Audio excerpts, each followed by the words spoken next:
Session ketiga, tidak dibuang ke lautan api tetapi ke bumi. Mengapa? Pada session 2 telah dijelaskan bahwa dengan menggunakan analogi dari peristiwa Raja Tirus dan peristiwa ular tembaga, Elohim Yahweh menjabarkan bahwa ada makhluk-makhluk Shamayim dengan level serafim dan cherubim yang diurapi dan berhikmat, yang bertugas sebagai pembawa terang dan diperlengkapi dengan alat-alat musik serta batu-batu permata pada tubuhnya, menjadi tinggi hati dan berkehendak untuk menyamai Elohim yang maha tinggi.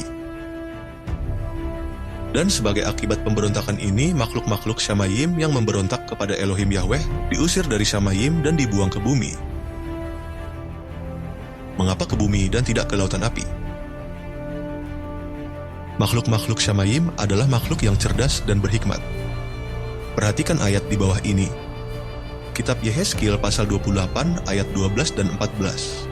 Hai anak manusia, merataplah atas Raja Tirus, dan engkau harus mengatakan kepadanya, beginilah firman Tuhan Yahweh, engkaulah yang memeterai takaran yang penuh hikmat dan seluruhnya indah, engkau adalah kerup yang diurapi, yang menutupi, dan aku telah menempatkanmu di gunung Elohim yang kudus, tempat engkau berada. Engkau berjalan naik dan turun di tengah-tengah batu-batu api. Makhluk-makhluk Shamayim adalah makhluk-makhluk yang berhikmat dan mereka sadar jika melakukan pelanggaran kepada Elohim Yahweh akan selamanya terpisah dan dibuang dari Shamayim untuk kekal selamanya. Di dalam kitab Kejadian pasal 1 ayat 1 tertulis, pada awalnya Elohim menciptakan langit dan bumi. Dalam bahasa Ibraninya tertulis, Bereshit bara Elohim et ha-Shamayim wa et ha-Aretz. Apa yang dilakukan oleh Elohim Yahweh yang hanya menciptakan Shamayim dan bumi merupakan ujian bagi makhluk-makhluk Shamayim, karena makhluk-makhluk Shamayim hanya punya dua pilihan. Jika mereka taat kepada Elohim Yahweh, maka mereka akan tetap berada di Shamayim.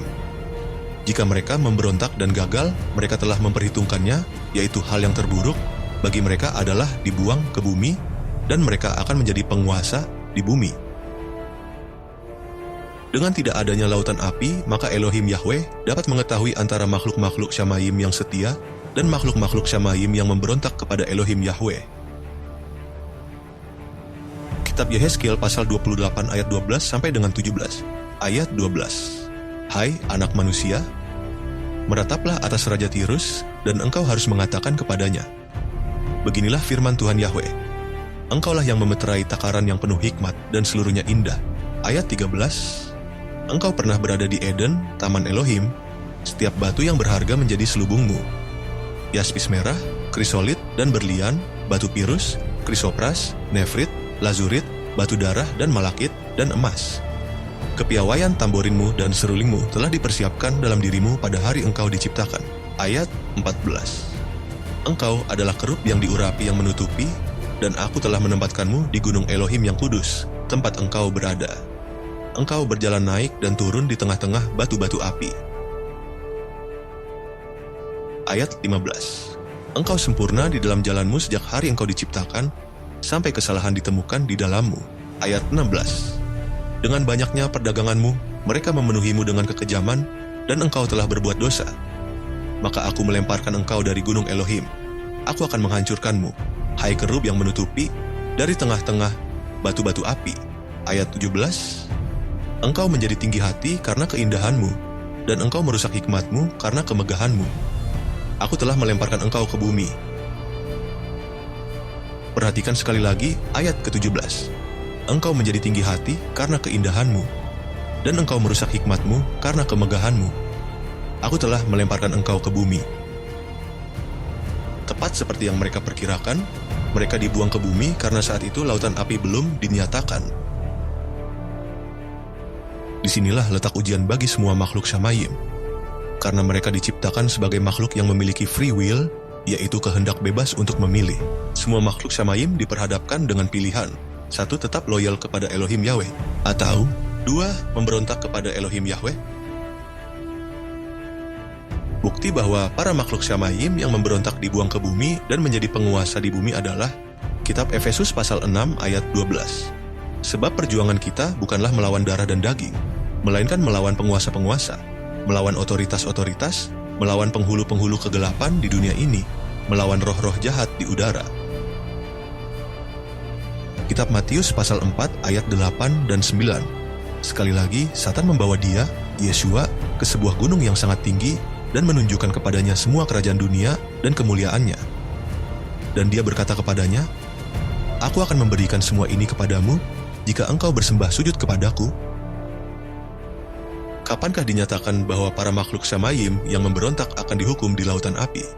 Kitab Kejadian pasal 3 ayat 15.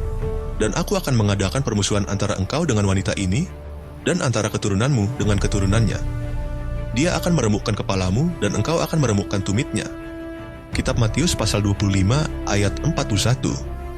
"Lalu dia akan berkata pula kepada mereka yang di sebelah kiri, Enyahlah dariku ke dalam api kekal yang sudah disediakan bagi si Satan dan para malaikatnya, hai orang-orang yang terkutuk." Dengan kematian dan kebangkitan Yeshua HaMashiach, maka hukuman terhadap makhluk-makhluk Shamayim yang memberontak kepada Elohim Yahweh disahkan, yaitu mereka dilemparkan ke dalam lautan api untuk kekal selamanya. Inilah alasannya mengapa kematian Yeshua HaMashiach diidentikan dengan peristiwa ular tembaga yang didirikan oleh Moshe. Kitab Galatia pasal 3 ayat 13. "Hamashiach telah menebus kita dari kutuk Torah dengan telah menjadi kutuk demi kita. Sebab telah tertulis, terkutuklah setiap orang yang tergantung pada kayu salib." Yeshua HaMashiach menanggung semua kutuk manusia bagi yang mau beriman kepadanya. Dan kutuk-kutuk yang ditanggungkan kepada Yeshua HaMashiach ditransferkan ke Nachash, yaitu para makhluk Shamayim yang memberontak kepada Elohim Yahweh. Pahami bagian yang berharga ini. Jika seseorang beriman kepada Yeshua HaMashiach, maka segala dosanya akan ditransferkan kepada Yeshua HaMashiach. Dosa-dosa yang ditanggung oleh Yeshua HaMashiach ditransferkan lagi kepada makhluk-makhluk Shamayim yang memberontak kepada Elohim Yahweh. Jika makhluk-makhluk Shamayim memberontak kepada Elohim Yahweh, bagi mereka tidak ada pengampunan dan mereka menanggung semua dosa di dalam lautan api yang kekal. Dan jika seseorang menolak untuk beriman kepada Yeshua HaMashiach, maka segala dosanya akan ditanggung sendiri di dalam lautan api yang kekal untuk selama-lamanya.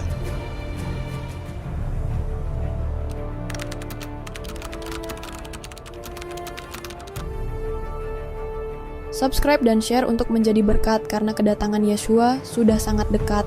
Jangan lupa mengaktifkan tombol lonceng agar mendapatkan update untuk video-video selanjutnya.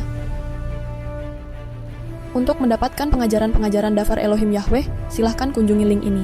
youtube.com/pelayanan Menorah Yosef Roy 197. Untuk baptisan di dalam nama Yahweh, Yeshua HaMashiach, dan Roh Yahweh Elohim, silahkan menghubungi nomor WA +1909 991 4859. Bapa Yahweh di dalam Yeshua HaMashiach memberkati saudara-saudari sekalian. Maranatha, Shalom.